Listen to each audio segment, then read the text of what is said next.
come out. Okay. And as you lead into your business, right, this is a room full of small business people, right? We're all startups, entrepreneurs. We got our ideas, we got our things going. Listen, I don't know if your business is going to blow up or not. You might be a quadrillionaire. That's what Patrice right there. Right. You might be, or you might not. I don't know. But what I do know in my crystal ball, I can guarantee you, you're about to face some pressure. Some serious pressure in what you're trying to do, right? Far too many of us think that success in business is linear. They think, all right, I'm right here now, but I start grinding, I'm hustling, I'm grinding, and now I got that prize, I got the bag. It don't work that way. Life don't work that way, and business don't work that way. It's ups and downs, man. You set a goal, you might get that goal, but guess what's right after it? Hard ass time. The next step, the next thing that's gonna put pressure on you. Me, I'm a Christian. I sit down and get on my knees and pray to God. Build me up, help me through this next challenge. You know what God do for me? Give me another one. You know, if I say, God, give me patience, you know what he give me? Another challenge. Hard time. That's what gives you patience. Yes. A hard time. Yep. You know? So I want to dispel the myth that if you keep grinding, everything works linear. I'm not telling you not to grind. But I'm saying that it's not going to work like that. And it doesn't mean you can't still be successful in your business and in life. But you're going to be successful at what matters. How many of y'all got business plans? Look at that. Y'all on it. Y'all got some things going on. Look, I don't know if you're going to meet those 6 months goals or not. But I do know that pressure can crush or refine you. In that 6 month, 9 month, 1 year, whatever plan you got, right? I'm gonna keep it real with y'all. Business is a game. I think almost every one of y'all knows that. It's a game inside of a game that's next to another game that's behind another game. It's a carnival. That's what it is, right? And as you walk through, for each and every one of us, there's gonna be a little sign that say, you gotta be this tall to ride. And it's gonna be a little taller than us, right? And that's not to put us down, but what I'm saying is, you gotta know, if you're not born into a strong network, if you're not born into money, if you're not born into a line of people who can just throw checks at you and hand up, you ain't tall enough to ride. That's the way the game is set up, right? But it's okay, because you may not have those advantages, but everybody in here has the heart of a champion. That's why you're at a business card swap. You're grinding. You in here with the heart of a champion. You're trying to take something and make it work, multiply it, flip it. You know, the greatest type of entrepreneur is called a disruptor. Somebody who comes in to a game that's set up completely to not let them in and can shake it all up just like that, right? I believe each and every one of y'all, regardless of industry trends or whatever business you're stepping in, you can shake that industry up. You're going to find a way by any means to get on that ride and see what it's all about. So how do you get on a ride that's designed for, I won't say taller people. We talked about the height thing, man. Yeah, really. You got that, man. You're taller than me. You got that. Aaron, you're a little taller too. Y'all got that. So how you get on in a game where the rides are designed for people with money, for families? How do you get on a ride designed for tall people? Grow. Right. You grow. You grow what's inside of you. How many of y'all ever watch Shark Tank? Y'all business folks. I know y'all watch Shark Tank. I know y'all watch it. Binge watch episodes. Binge watch it. I know y'all. Who's y'all favorite shark? Damon, of course. Dane? Yeah.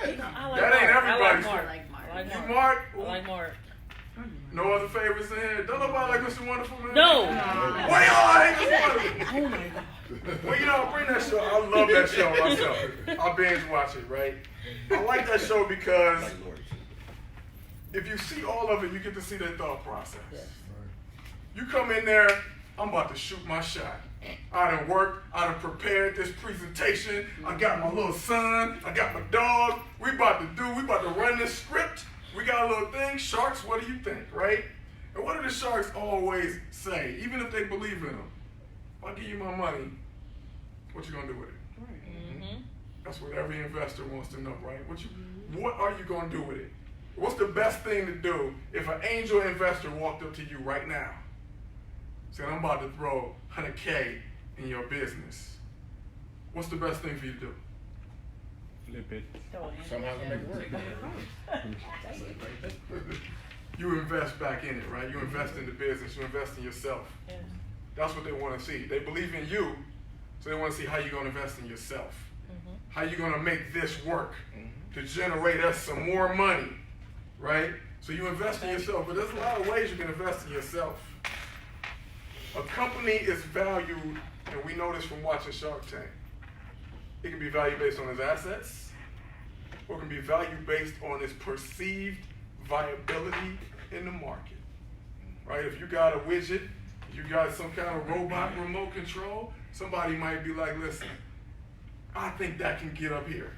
I think that can make both of us rich. I'm rolling with you. Or somebody might be like, I think you can make both of us rich. I don't care what you sell. You. And we rolling, right? So it's your assets or your perceived viability in the market.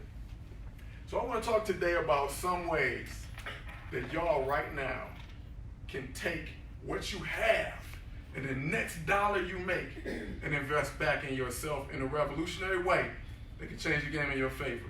It can grow you so you can ride the big boy and big girl rides, all right? Your business, and this is probably the most powerful thing I'm going to say today. Your business is an extension of you. Everybody that meets you and hears you say the word, I got a business, it's going to attach your face directly to it. Mm-hmm. Your personality, your smile, the way you laugh, the things you do and don't laugh at, the way the joke you tell, everything, they're putting that on whatever the name of your business is, permanently attached. That's what they're going to do. Now, if you want to know how your business is doing, look no further than how you doing. Where you at? Emotionally, where you at? How's your diet? You getting enough sleep? How you doing? Because when people meet you and you say, I run a business, if you ain't got no sleep, if you ain't take care of yourself, that's what they're putting on that label. That's your brand. That's the first commercial they'd ever seen for your business. The way you presented yourself. Now you could have a revolutionary product to offer, and it doesn't even matter. It's only going to go as far as you.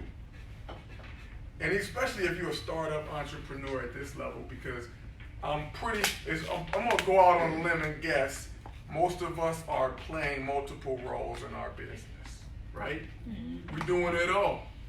Now, for every role you play, think about this. Every issue, every flaw you have is multiplied in your company, right? Every unresolved pain you have from your childhood that you struggle to deal with.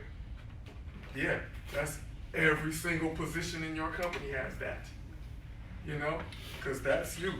Now imagine, this is all the equivalent of you go into a company trying to get a job and you walk down Executive Road and 5 executives all messed up. Oh, he ain't here today, he's going through a divorce. Oh, he ain't here today, he's struggling with something. Oh, he ain't here today, he overslept. What would you think about that company?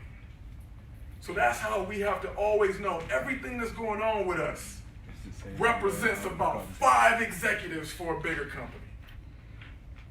Just us, because that's how we have to scale it. So I want to give y'all some tips, and these are things that I try to practice in my life. This is what I call the what and the how. It's all about what you do and how you do it, right? You You have to learn to play the right role and play the role right. When it comes to what your roles are in business, I'm a big fan of Gary V. Y'all like Gary Vaynerchuk? Y'all are hip to him? If you're not hip to Gary Vaynerchuk, get hip to Gary Vaynerchuk. Get on LinkedIn and follow Gary Vaynerchuk and listen to his videos. Excellent advice every day, right? And one of the things that he preaches to everybody who follows him, double down on your strength. I don't want to hear about what you can't do well. Double down on what you do well. The thing, if you hand salesman, man, I can chop it up with anybody. I got them laughing. I got them rolling in the aisles. All right, you salesman of the day, do it. Sell, sell, sell. But if you can't get on there, that computer, and brand yourself with a good logo, quit doing that. Go sell and go get one of these Fiverr people to make you a logo. You know, it's all play the right role and play the role right. Right? So Gary Vaynerchuk always says, punch your weaknesses. Punt them. Don't sit around saying, I'm not good at accounting. I gotta go take an accounting class before I can start my own business. No, you don't. Don't sit around saying, I'm never gonna be the person that walks in and can shake 1,000,000 hands and be the great. Okay, go get that person. Go find them, go hire them. And if you can't afford to hire them, y'all got business plans? Didn't y'all say y'all have business plans? Mm-hmm. What's on that business plan? Hire a salesman with my money that's coming in. What are you going to do with it next? Fill the holes. That's what you're going to do with it next. Make my business healthier, right? So that business plan should say, I'm not good at designing logos. The next $100 I get is going to go into hiring a logo designer. So even if somebody comes up to you and is like, hey, I like you. It's $100 for your business. What you going to do with it? I already know. Make the logo. Going to get that logo. Now I'm automatically stronger. I feel it in one of those weak spots. Because you got to understand, it's really all about who's doing the job, right? I used to be a rapper for a long time, 20 years. And everybody used to ask me, who's your manager? Who's your manager? And when I was younger, I used to always be like, I don't have a manager. You know who my manager was? You. Me. And you know what? You know how good he was doing? Terrible. Horrible. So you know what I should have been doing? Firing him. Seriously.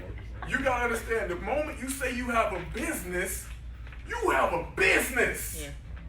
You have a CEO, you have a COO, you have a CFO, you have a CTO. You have all of these positions, and guess who it is? You. How y'all doing at them? I'm good.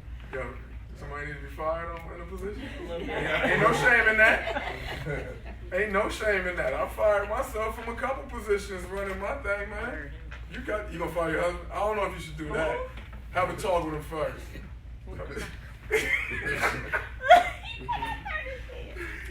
Listen. Now, when it comes to how you do things, that's where you got to double down on your weaknesses. How am I doing? Do I have patience? Am I easy to deal with? Do people like me? Do I struggle socially? Do I got some things that happened in my childhood that's like got me a little messed up? If somebody come at me saying, hey, that invoice you sent me, I don't know, do I got short with them? Do I have great customer service? I got to think about that. How am I doing? Double down on your weaknesses when it comes to how you're doing the roles you did pick. That's where you focus that energy. Find what the best person, Eric Thomas taught me this. Find the best person in your industry. What they doing? Go find what they're doing. Get you a coach. Get you a therapist. Get you a therapist. That's all of us. You want to be successful? Success is serious. Success is black and white on the paper. This needs to be better. This needs to be replaced. Do you have anger issues? If this was a company and the CFO had anger issues, what do you think they'll do with him? Yeah. Or he might, if you're lucky, get a performance improvement plan, right? Do you need to put yourself on a performance improvement plan in certain areas, in certain roles you plan? Because we're carrying a lot of roles. We have to think about that. You can make your business more likely to succeed right now by making your business healthier right now, by making yourself healthy. Think about your sleep patterns. Think about the people around you. Are you surrounded by people who are great for an entrepreneur to be around? Are they conducive to where you want to go? Are they feeding you the right energy when you tell them I'm going to a business card swap? Were they like, that's what's up? Hope you meet some great people? Surround yourself with the right people. You got to look at these personal things because you want everything that you can to propel yourself. You got to grow. Because what? You got to be this tall to ride.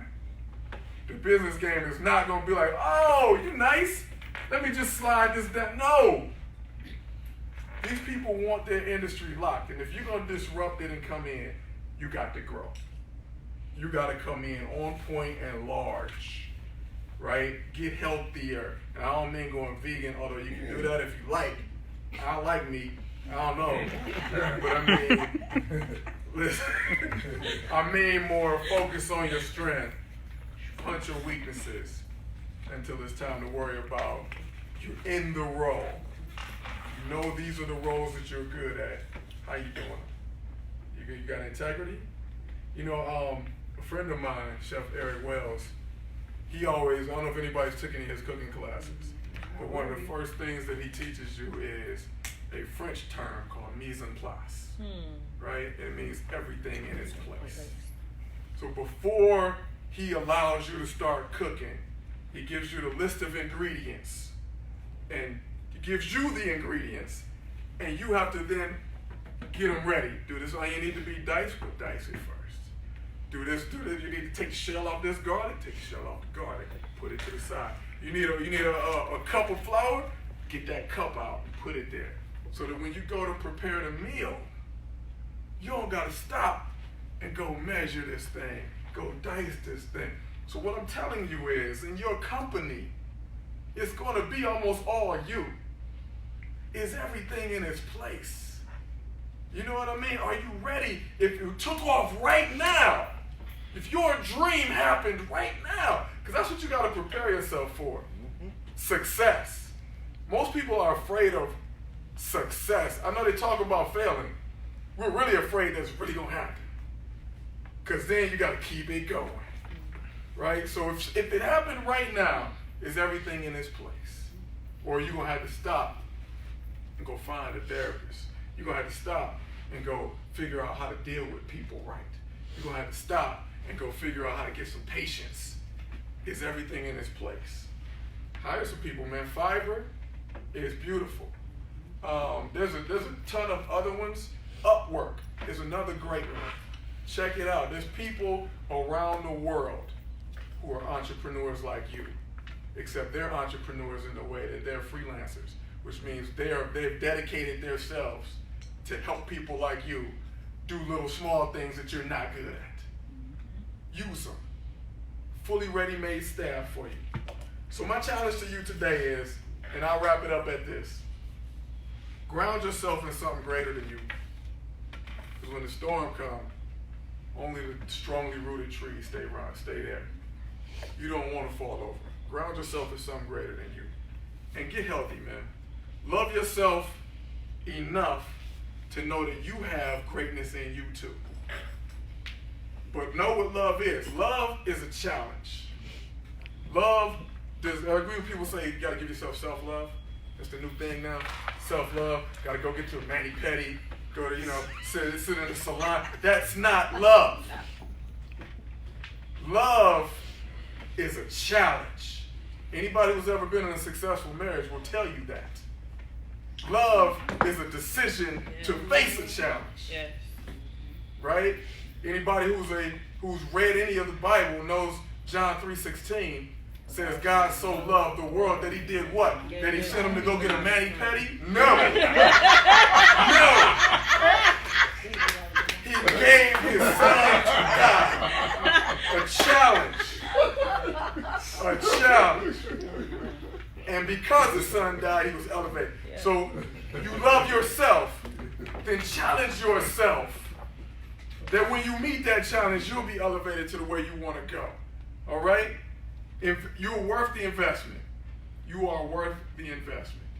If you say you have a company, understand how big of a statement that is. Thank y'all for having me, man.